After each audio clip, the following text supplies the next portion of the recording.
The iron rail's neon sign buzzed like an insect swallowed by a storm as the winter wind shoved through Harborview's main street. Inside, smoke and conversation braided with the tinny hiss of a basketball game playing without sound, the TV perched high in the corner like a weather vane.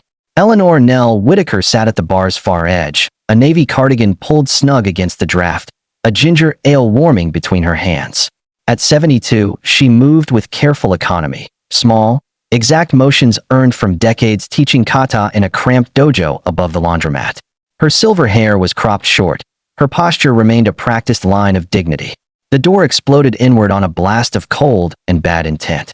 Danielle Dane, Rowe led them. Leather jacket, polished boots, and a crew that shadowed her like ragged satellites. Skip and Ozzy flanked her, young, tattooed, arrogance like a scent they left trailing. The jukebox skipped. Conversations folded like napkins. Dane's eyes hunted the room until they found Nell, and her smile sharpened. "Well, look what the tides dragged up," Dane called, loud and theatrical, letting the sentence roll for maximum ownership. The gang circled like wolves, assuming the slow, still woman would be an easy show. Greg, the bartender, tensed. He had seen Dane's look before and always wished he had either more courage or fewer people counting on him. "Evening, old-timer," Dane said as she leaned into the bar. Her hand found Nell's shoulder in a move that pretended intimacy but meant threat. Nell's reply was a slow, polite sip of ginger ale and the felt silence of someone who did not flinch. Skip nudged Nell's drink. The glass trembled. "Oops," he sneered, but the wobble steadied. Dane's hand found her own beer. With theatrical cruelty, she tipped it, the amber cascade soaking Nell's cardigan and neck. The bar fell into that hush that follows an offered spectacle. Laughter chopped into the room like knives. Greg started to reach. His thumb hovered over the phone in his apron pocket. Nell folded a bar towel with a deliberateness that grated at Dane's nerves. The old woman's movements, careful, small, precise, made Dane's grin go thin. Nell looked up, voice like paper cut light. "You should apologize." Silence thickened the air until it felt visible. Dane leaned forward, inches from Nell's face. "You want me to do what?" she said. The question is a challenge, an invitation to humiliate further. Then she shoved. Nell moved enough for balance and not enough to fight. Dane overreached and caught a bar edge instead. Confusion flickered across her face. Before Dane could recover, Ozzy lunged from behind and dragged Nell's shoulder into a grip that smelled of beer and brute force. What happened next was a blur and a study in an old discipline. Nell's hand found Ozzy's wrist, fingers going to pressure points as if they were old friends. She turned. The big man folded with a strangled exhale. Skip lunged, blade glittering for a heartbeat, and Nell pivoted, legs a steady arc, sending him forward into a bar stool with a thump that made someone whisper holy shit. The bar erupted into noise, gasps, a phone camera clicking. No fists were thrown, no heads were struck, but the room saw a skill that had been masked by gentleness for decades, a living demonstration of economy, of technique. Someone, an ex-student, a neighbor, murmured, "That's jujitsu, not the gym stuff." Dane's bravado wobbled into anger. "Enough," she barked, voice too loud and not whole. She clapped at the gathered men. The loudness was a performance. "Let's go." Dane's hand slapped Nell's shoulder far too hard during the offered piece. The old woman sat for a second, absorbing the weight, and then rose with measured dignity. She made for the door. The night air slapped her face, and the wet of the cardigan clung to her spine like a memory. From across the street, a black SUV watched from the shadows. Nell didn't notice. She walked home humming a hymn that had been her wife's favorite. The tune steadied her breath. The alley hit like an unwelcome reminder. Ozzy's fist found Nell's ribs before she could pivot. Pain flared, sharp and stupid. Skip locked her arms. Dane stepped out of the dark with a slow, theatrical roll of her shoulders and the smile of a person performing ownership. "Thought you were clever," she said. Training took over for Nell. The same sequence she used to teach tens of children with anger tangled under their collars. She breathed. Assess, adapt, act. Her elbow found soft spots. Her hips turned with habitual geometry. Skip crashed into a dumpster. The knife skidded out of reach. Ozzy sailed into the brick and hit knees first. Dane lashed out with a wild right that meant to end the evening with an exclamation. Nell moved in. A shoulder lock, pressure on nerves, a pivot that turned aggression into containment. Dane yelped. The hold was textbook accurate, not cruel. Sirens broke the steam-slick air. Chief Nora Kane stepped through the light of her cruiser like she belonged to both uniforms and truce. Her voice was a practiced echo. "Evening, Dane," she called. Familiarity slid off her tone like oil. "What's going on?" Dane's improvisation was to accuse instead of explain. "This old woman assaulted me," she said smoothly.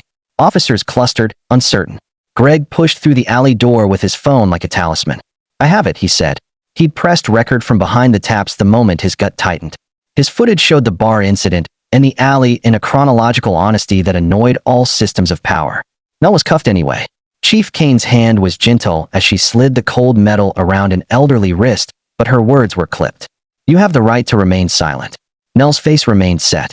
Grace's recording lived in Nora's pocket for the time being, a small glowing truth. At the station it seemed less like procedure and more like theater. Nell's mugshot flared, her damp cardigan a badge of indignity. Dawn smelled of stale coffee and bureaucratic indifference. Bail posted. Release. The desk sergeant's voice was paper-thin. Court in 2 weeks. Mark, Nell's son, waited outside in scrubs, fatigue stitched into his jaw. He chided her on the drive to the diner. Bar fights at 72? Seriously.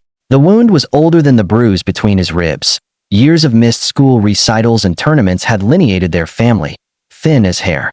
Nell listened, the weight of choices she'd made living in every soft syllable.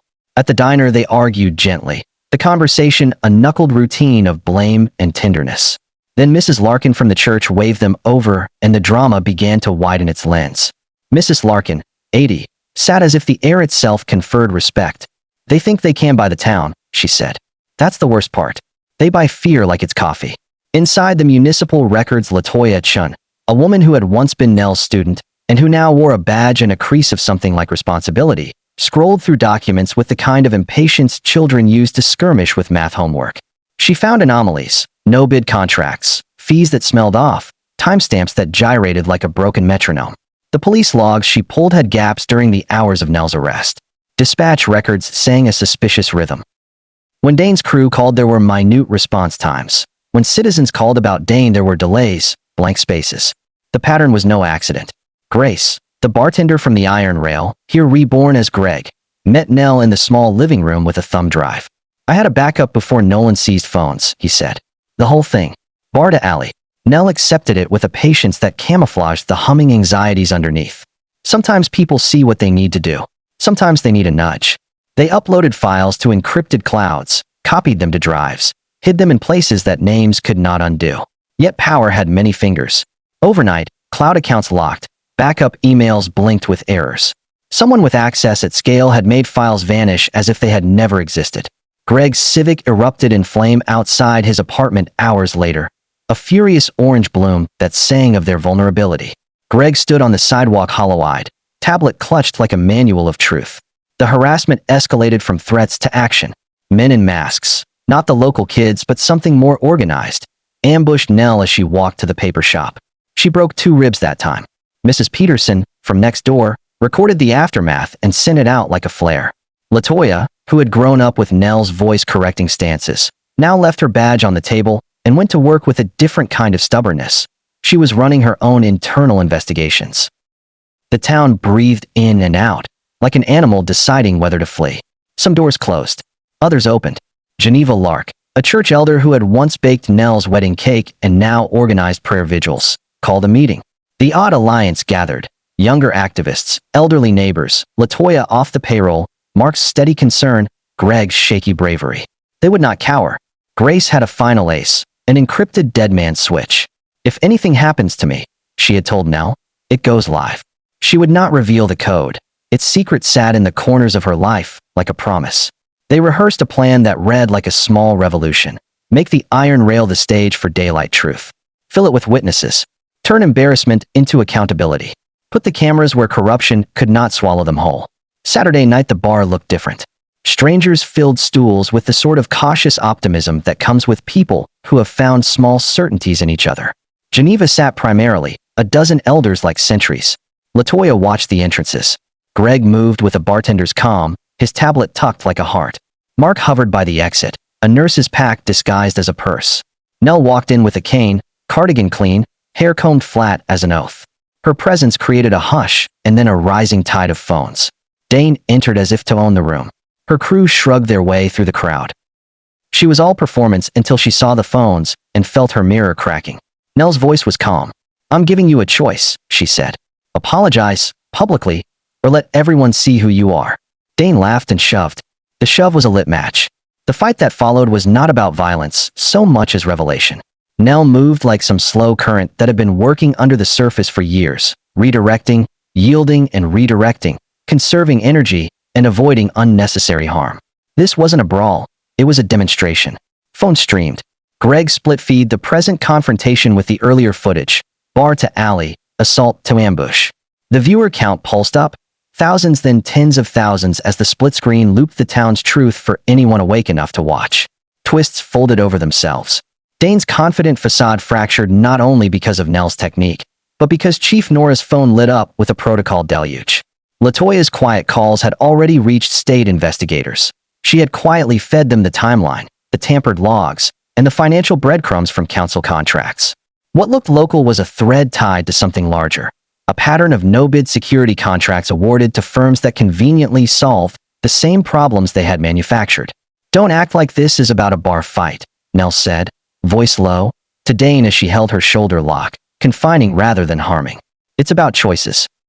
About whether you'll keep the town in fear or let it breathe." Dane made a run for it. But the alley, the same alley where she'd once ambushed an elder, filled with bodies whose eyes no longer looked away. LaToya emerged with state troopers behind her. They wore a different kind of authority, one that could not be bought with padded contracts. Chief Nora, face flayed by the exposure, stood aside. Her resignation would be a week's note on the papers. The deeper twist came later in a memo leaked by an investigator. Nora had been blackmailed, her phone full of threats that traced back not to loyalty, but to leverage. Corruption's tentacles were personal and small and human. Dane and her crew were led away in cuffs. Councilman Hale's white glove handshake unraveled in public as auditors dug.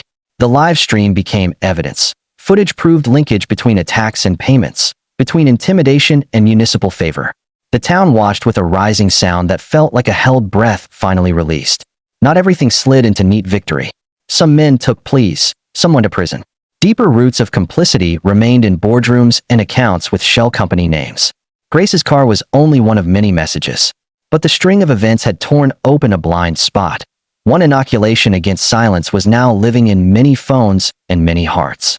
In the months that followed, Harborview changed with the quiet insistence of springs. The iron rail reopened with lighter paint and a sign that read community table. Nell taught classes at the church basement. Hands that had once trembled learned wrist releases that were more about voice than violence. LaToya instituted new transparency measures at the station. Mark and Nell relearned how to sit at the same table without the old ache between them. Greg had a new segment on the local news telling small stories of courage. The final twist came not as a revelation but a soft, human proof. Years before, Nell had worked with kids no one else would take, children dismissed before they learned to read the room. One of those boys, now a grown man with calloused thumbs and a courier's rhythm, recorded a short message from across the state. "You taught me to stand," he said, "to take a breath. You taught me to say no. Tonight I saw someone use it like it was a shield." The clip looped across social media, people writing about dignity and about elders whose bodies were worn, but whose resolve was not. Justice, they found, was messy and slow. It required patience and evidence and a willingness to be visible at the worst times. Nell never sought the spotlight. She wanted only to wake a town from its easy sleep. In class one night, she spoke softly as hands found wrist releases and feet learned stable stances. "Power isn't the loudest thing in the room," she said, folding a towel. "It's the quietest." The students bowed as a small chorus of clatter and breath filled the hall. Outside, Harborview's streetlights hummed, and the rebuilt iron rail glowed a guarded, grateful blue.